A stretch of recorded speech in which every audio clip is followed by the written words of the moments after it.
नमस्कार, मी सुषमा तुमचं माझ्या चॅनलवरती पुन्हा एकदा खूप खूप स्वागत करत आहे।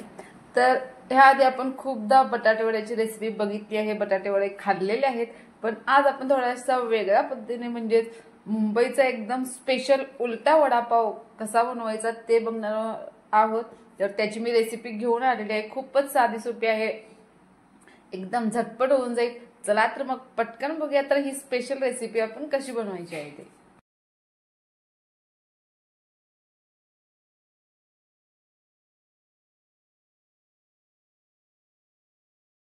तर सगळ्यात पहिल्यांदा मी एक पातेल घेतले। तर सगळ्यात पहिल्यांदा आपण बेसन पिठाचं जे बॅटर लागतं ते बनवून घेऊया। तर बेसन पीठ मी इथं अंदाजे घेतलेला आहे, एकदम परफेक्ट प्रमाण लागतं असं काही नाहीये। तर तसं पण तुम्ही बघायला गेला तर फक्त एक बाउल बेसन पीठ आहे। तर त्याच्यामध्ये आपण चवीपुरतं मीठ टाकून घेऊया आणि चवीपुरतं मीठ टाकून झालं की त्याच्यामध्ये आपण बारीक कट केलेली कोथिंबीर ऍड करायची आणि हे व्यवस्थित असं मिक्स करून घ्यायचं। आपण या बॅटरमध्ये पाणी टाकायच्या आधीच हे बॅटर व्यवस्थित ज्या वेळेला ते कोरडं असतं त्यावेळेस मिक्स व्यवस्थित करून घ्यायचं, जेणेकरून पाणी टाकल्यानंतर आपल्याला एकदम व्यवस्थित आणि पटकन ते मिक्स होऊन जाईल।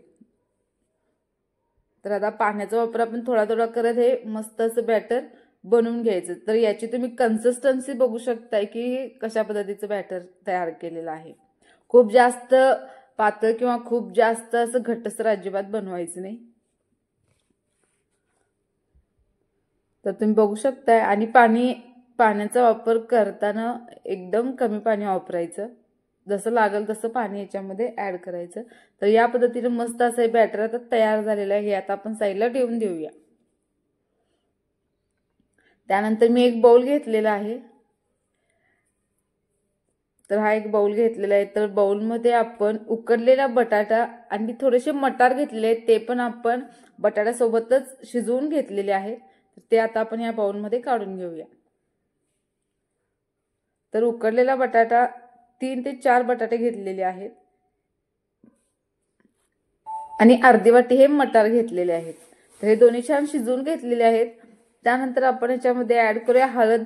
तर याच्यामध्ये हळद टाकायची, त्यानंतर यामध्ये आपण धने पावडर टाकूया 1 चमचा, 1 चमचापेक्षा थोडीशी कमी आहे, तर 1 चमचा। तर 1 चमचा धने पावडर टाकलेली आहे। त्यानंतर आपण याच्यामध्ये टाकायचं आहे लाल तिखट। लाल तिखट पण आपण एकदम थोडंसं वापरणार आहोत, कारण आपण याच्यामध्ये हिरवी मिरचीची पेस्ट बनवून घेतलेली आहे। आलं लसूण हिरवी मिरची आणि थोडीशी कोथिंबीर टाकून छानशी मिक्सरला पेस्ट बनवून घेतलेली आहे, ती आपण याच्यामध्ये ऍड केलेली आहे। त्यामुळे लाल तिखट नाही टाकलं तरी सुद्धा चालेल।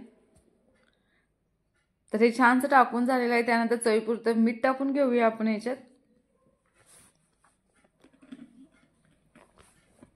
आणि त्यानंतर बारीक कट केलेली कोथिंबीर याच्यामध्ये मस्त अशी टाकून घ्यायची आणि छानसं हे व्यवस्थित आता सर्व मिक्स करून घ्यायचं। सर्व जे मसाले टाकलेले आहेत हे पूर्णपणे आपण एकत्रित करून घ्यायचं, व्यवस्थित असं छान स्मॅश करून घेऊया। आता आपण हे चमच्याने किंवा हाताने कशानेही तुम्ही करू शकता। तर या पद्धतीने आपण मस्त असं हे मिक्स करून घेतलेलं आहे। तर तुम्ही बघू शकता हे छानसं आपली ही मस्त अशी बटाट्याची जी भाजी आहे, जी आपण स्टफिंग करणार आहोत, मस्त तयार झालेली आहे। तर ही पण आता आपण साईडला ठेवून देऊया। खूप जास्त बारीक जरी ते आपण नाही करू शकलो तरी सुद्धा चालेल। तर अशा पद्धतीने हे तयार झालेलं आहे। तर हे पण आता आपण साईडला ठेवून देऊया। तर त्यानंतर आपल्याला या रेसिपीसाठी लागणार आहेत असे बनपाव। तर हे बनपाव आपल्याला या रेसिपीसाठी वापरायचे आहेत। तर वडापावसाठी हे पाव असतातच, तर त्याच वडापावचा आता वापर आपण कसा करणार आहोत तर तुम्ही ते बघू शकता व्हिडिओमध्ये। तर चाकूच्या साहाय्याने वडापाव असं फक्त एका साईडने आपल्याला कट करून घ्यायचं आहे आणि एक साईड आपल्याला तशीच त्याची बंद ठेवायची आहे, फक्त एका साईडने तो ओपन व्हायला पाहिजे।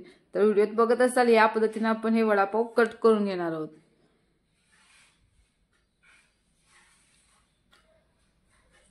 तर या पद्धतीने आपण हे वडापाव असे कटिंग करून ठेवूया। तर हे कटिंग करून झालेले आहेत। तर आपण हे तयार केलेले जे बटाट्याचं मिश्रण आहे ते आता आपण याच्यामध्ये स्टफ करणार आहोत। व्यवस्थित पद्धतीने यामध्ये आपण भरायचं आहे। ते जितकं जास्त भरता येईल तितकं तुम्ही जास्त भरा, तर हा वडापाव एकदम टेस्टी लागेल खाताना।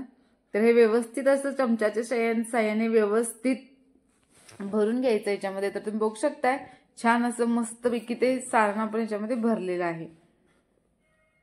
तर दुसऱ्या पण आपण जो पाव कट केलेला आहे त्याच्यामध्ये पण आपण ही भाजी भरून घेऊया।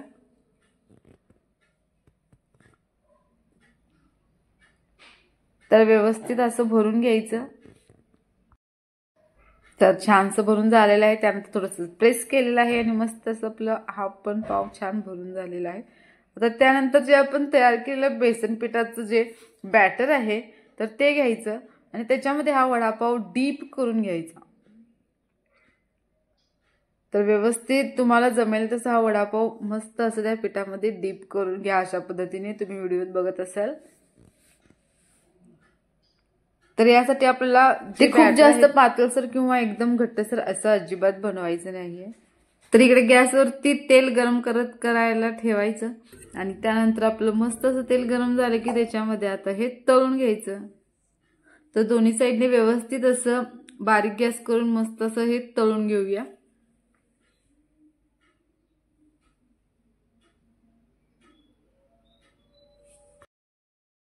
चला तर मग परत आपलं राहिलेले पण सर्व वडे तळून घेऊया मस्तपैकी। दोन्ही साईडने छानसं तळून घेऊया आणि या साईडला आता काढून ठेवून देऊया।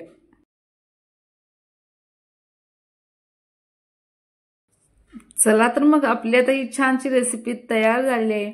मुंबईचा स्पेशल उलटा वडापाव खाण्यासाठी तयार झालेला आहे। तर खूपच छान रेसिपी आहे आणि चवीला सुद्धा खूपच हा वडा भारी लागतो। तुम्ही पण घरी नक्की ही रेसिपी ट्राय करा, तुम्हाला सुद्धा नक्की आवडेल। तर तुम्हाला माझी ही रेसिपी आवडली असेल तर लाईक करा आणि चॅनलला माझ्या सबस्क्राईब करायला विसरू नका। थँक्यू।